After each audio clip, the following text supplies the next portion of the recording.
Howdy, this is Daniel, and today we're going to be talking about the exposure triangle for digital cameras.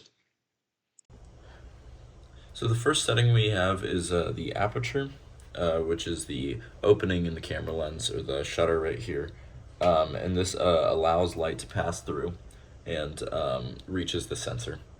It's measured in f-stops, and a larger opening or a lower f-stop, lower aperture, allows more light to enter, which creates a more shallow depth of field, which keeps your subject in focus but blurs out the background. And then a smaller opening or a larger f-stop will allow less light to enter but creates a deeper depth of field where the subject and background are both in focus. And this can be for like landscapes or for building photography, things of that nature. The next component of the exposure triangle is the shutter speed, which measures how fast the shutter speed opens and closes. This is measured in fractions of a second. I mean, it happens really quickly. And this has a huge effect on the motion blur.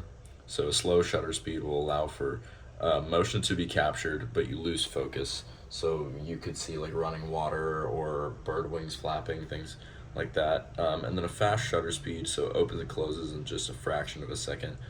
It makes the picture darker because less light reaches in over the course of the time that the shutter is open, but it allows you to capture sharper detail for moving objects. And then lastly, we have ISO, or the International Organization for Standardization. This is a fully digital part of the triangle. It controls the exposure and the sensitivity of the camera lens. And a lower ISO means that the camera will be less sensitive, which means that there will be less noise in the image, less grain. And then a higher ISO means it will be more sensitive, and there will be more noise and more grain in the final image. And so just a rule of thumb is that you'd use a lower ISO in brighter locations and then a higher ISO in darker locations. And then this works best if you adjust both the aperture and the shutter speed before the ISO. So for the artistic application, the way you adjust the camera can drastically affect the outcome of your photo, and this is often settings that are manipulated intentionally. Most portraits I know are done with low aperture to maintain focus on the subject and create blur in the background.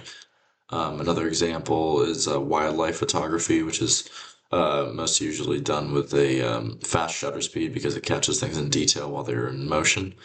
And it's just small changes like this in the camera settings that can make huge differences in the photos. Thank you.